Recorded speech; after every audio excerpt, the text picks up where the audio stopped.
الحمد للہ رب العالمین والعاقبۃ للمتقین والصلاۃ والسلام علی سید الانبیاء والمرسلین اما بعد فاعوذ باللہ من الشیطان الرجیم بسم اللہ الرحمن الرحیم وقالت اليہود لیست النصارى علی شیء وقالت النصارى لیست اليہود علی شیء وهم یتلون الکتاب کذلک قال الذین لا یعلمون مثل قولهم فاللہ یحکم بینہم یوم القیامۃ فیما کانوا فیہ یختلفون ومن اظلم ممن منع مساجد اللہ ان یذکر فیہا اسمہ وسعی فی خرابها اولئک ما کان لهم ان يدخلوها الا خائفین لهم فی الدنیا خزی ولهم فی الآخرۃ عذاب عظیم وللہ المشرق والمغرب فینما تولوا فثم وجہ اللہ ان اللہ واسع علیم وقالوا اتخذ اللہ ولدا سبحانہ بل له ما فی السماوات والارض کل له قانتون بدیع السماوات والارض واذا قضى امرا فانما يقول له كن فيكون وقال الذين لا يعلمون لولا يكلمنا الله او تأتينا آية كذلك قال الذين من قبلهم مثل قولهم تشابهت قلوبهم قد بينا الآيات لقوم يوقنون انا ارسلناک بالحق بشیرا ونذیرا ولا تسأل عن اصحاب الجحیم ولن ترضى عنك اليهود ولا النصارى حتى تتبع ملتهم قل ان هدى الله هو الهدى ولئن اتبعت اهواءهم بعد الذي جاءك من العلم ما لك من الله من ولي ولا نصير الذين آتيناهم الكتاب يتلونه حق تلاوته اولئك يؤمنون به ومن یکفر به فاولئک هم الخاسرون صدق اللہ العظیم الصلاۃ والسلام علیک یا سیدی یا رسول اللہ وعلی آلک واصحابک یا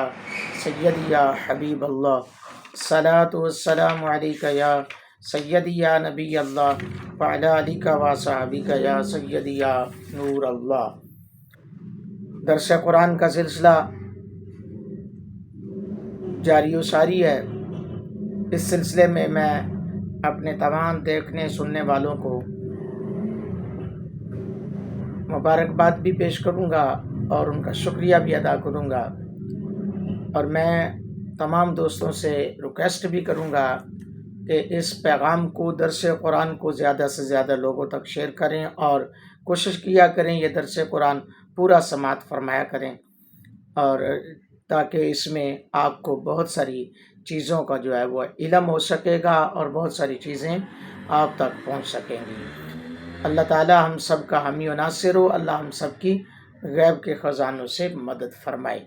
اللہ جل شانہ نے ارشاد فرمایا وقالت الیہود لیست النصارى علی شیء، یہ یہود و نصارہ کے اندر ایک مباحلہ ہوا، مناظرہ ہوا، اس کا تذکرہ اللہ نے قرآن میں فرمایا وقالت الیہود لیست النصارى علی شیء وقالت النصارى لیست الیہود علی شیء۔ یہودی کہتے ہیں نصارہ کچھ نہیں، نصرانی کچھ نہیں، نصرانی کہتے ہیں یہودی کچھ نہیں۔ وَهُمْ يَتْلُونَ الْكِتَابَ كَذَلِكَ قَالَ الَّذِينَ لَا يَعْلَمُونَ مِثْلَ قَوْلِهِمْ فَاللَّهُ يَحْكُمُ بَيْنَهُمْ يَوْمَ الْقِيَامَةِ فِيمَا كَانُوا فِيهِ يَخْتَلِفُونَ، یعنی ایک دوسرے کو وہ تان زنی کرتے ہیں، حالانکہ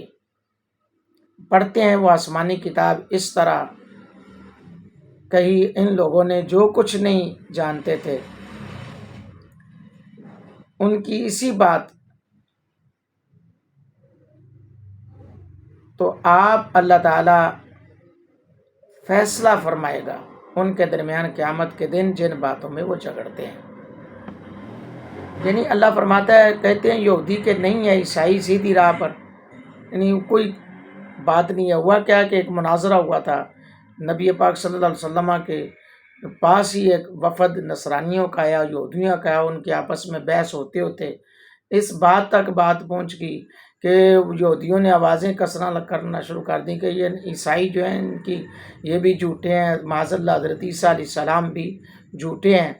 اور ان نصرانی یعنی عیسائیوں نے جب یہ جملے سنے تو انہوں نے کہا جی حضرت موسیٰ علیہ السلام اور ان کی کتاب یہ سب کچھ جھوٹا ہے، جھوٹ پر مبنی ہے۔ تو یہ ساری باتیں ہوئی، حالانکہ تورات کا ذکر جو ہے انجیل کے اندر موجود تھا، لیکن اس کے باوجود جو ہے نصرانیوں نے انکار کیا، اور اس انکار کا تذکرہ اللہ نے قرآن پاک میں ارشاد فرما دیا اور رہتی دنیا تک بتا دیا کہ یہ لوگ تو آپس میں بھی ان کی نہیں بنتی، یہ یہود و نصارہ ہیں، یہ آپس میں بھی یہ ایک دوسرے کے ساتھ جو ہے اسی طرح ہی کرتے ہیں۔ وَمَنْ أَظْلَمُ مِمَّنْ مَنَعَ مَسَاجِدَ اللَّهِ أَنْ يُذْكَرَ فِيهَا اسْمُهُ وَسَعَىٰ فِي خَرَابِهَا أُولَٰئِكَ مَا كَانَ لَهُمْ أَنْ يَدْخُلُوهَا إِلَّا خَائِفِينَ لَهُمْ فِي الدُّنْيَا خِزْيٌ وَلَهُمْ فِي الْآخِرَةِ عَذَابٌ عَظِيمٌ۔ اور کون زیادہ ظالم ہے اس سے جو روکے اللہ کی مسجدوں سے ذکر کیا جانے، یعنی ذکر سے لوگوں کو مسجد میں جانے سے روکے، اس سے بڑا ظالم کون ہو سکتا ہے؟ ان میں اس کے نام یعنی اللہ کے نام پاک کا اور کوشاں ان کی ویرانی میں انہیں مناسب نہیں تھا کہ داخل ہوتے مسجدوں میں، مگر ڈرتے ڈرتے ان کے لیے دنیا میں بھی بڑی ذلت ہے اور ان کے لیے آخرت میں بھی بڑا عذاب ہے۔ ابن جریر نے عبد الرحمن بن یزید سے یہ روایت کیا کہ مشرکین مکہ نے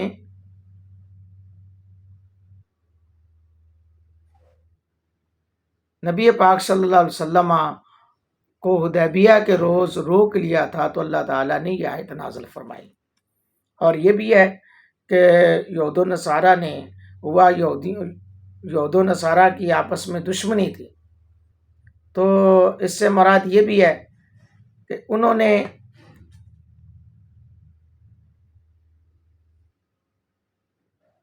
بعض نے بخت نظر البہلی کی معاونت پر یہودیوں نے آپس میں جب نصرانیوں کے ساتھ جنگ ہوئی تو بیت المقدس کو ویران کیا، اس میں خنزیر ذبح کیے، اور یہ عہد فاروق اعظم تک ایسا ہی ہوا، تو اس پر یہ آیت مقدسہ نازل ہوئی۔ رب نے فرمایا یہ تو ظالم ہیں، اللہ کے گھر سے بھی لوگوں کو روکتے ہیں، رب کی عبادت سے بھی لوگوں کو منع فرماتے ہیں۔ فرمایا وَلِلَّهِ الْمَشْرِقُ وَالْمَغْرِبُ فَأَيْنَمَا تُوَلُّوا فَثَمَّ وَجْهُ اللَّهِ إِنَّ اللَّهَ وَاسِعٌ عَلِيمٌ۔ مشرق بھی اللہ کا ہے، مغرب بھی، سو جدھر بھی تم رخ کرو وہیں ذات خدا ہے، بے شک اللہ تعالیٰ فراخ رحمت والا خوب جاننے والا ہے۔ ہوا کیا کہ چند صحابہ کرام، یہ اجت قبلہ کے حوالے سے، نماز کے حوالے سے ذکر ہے کہ چند صحابہ کرام اندھیری رات کا وقت تھا تو وہ سفر کر رہے تھے، تو قبلے کی حجت کا ان کے دل میں معاملات آئے، تو فرمایا گیا کہ جدھر تمہارا دل مائل ہو، مسافر کے لیے جہاں کوئی پتہ نہ ہو، جدھر تمہارا دل مائل ہو اس طرف منہ کر کے نماز پڑھو گے، تمہاری نماز ہو جائے گی، کیونکہ مشرق بھی اللہ کا، مغرب بھی اللہ کا۔ وَقَالُوا اتَّخَذَ اللَّهُ وَلَدًا سُبْحَانَهُ بَل لَّهُ مَا فِي السَّمَاوَاتِ وَالْأَرْضِ كُلٌّ لَّهُ قَانِتُونَ۔ فرمایا یہ کہتے ہیں کہ بنا لیا اللہ نے اپنا ایک بیٹا، پاک ہے وہ اس تہمت سے، بلکہ اس کی جو چیز آسمانوں میں ہے اور زمین میں سب اسی کے فرما بردار ہیں۔ یعنی یہود و نصارہ نے، حتیٰ کہ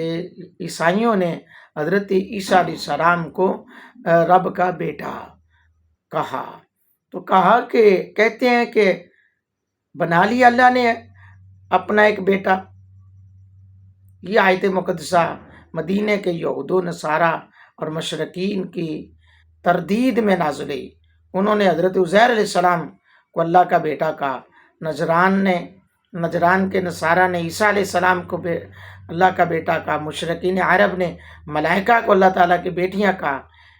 تو ان تمام چیزوں کا رد اللہ تعالیٰ نے اس آیت مقدسہ میں نازل فرما کر یہ واضح کر دیا کہ اللہ ان چیزوں سے پاک ہے،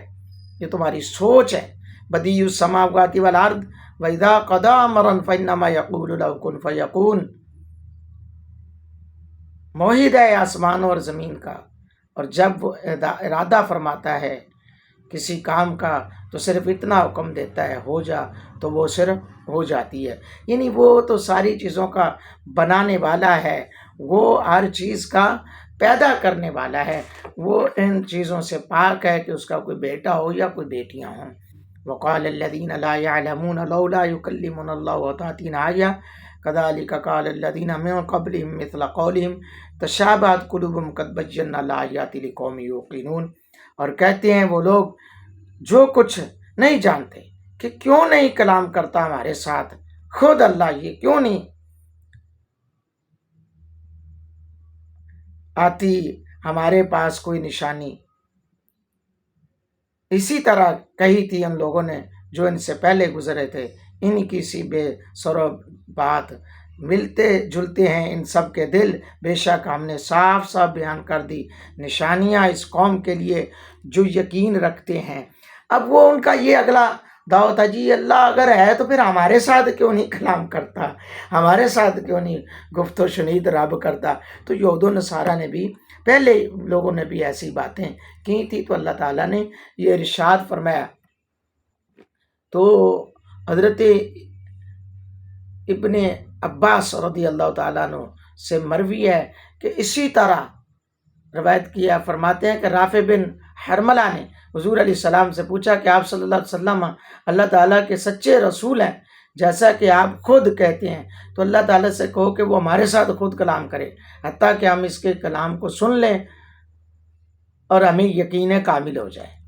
تو یعنی یہ ان کی بھی یہ ایک چال تھی، یہ ان کی یہ حرکت تھی جس کو اللہ تعالیٰ نے واضح فرما دیا کہ یہ ایک چیز میں پھنستے ہیں تو دوسرا کوئی نہ کوئی سوال کر دیتے ہیں۔ اِنَّا أَرْسَلْنَاكَ بِالْحَقِّ بَشِيرًا وَنَذِيرًا وَلَا تُسْأَلُ عَنْ أَصْحَابِ الْجَحِيمِ۔ بے شک ہم نے بھیجا آپ کو اے حبیب کے ساتھ رحمت کی خوش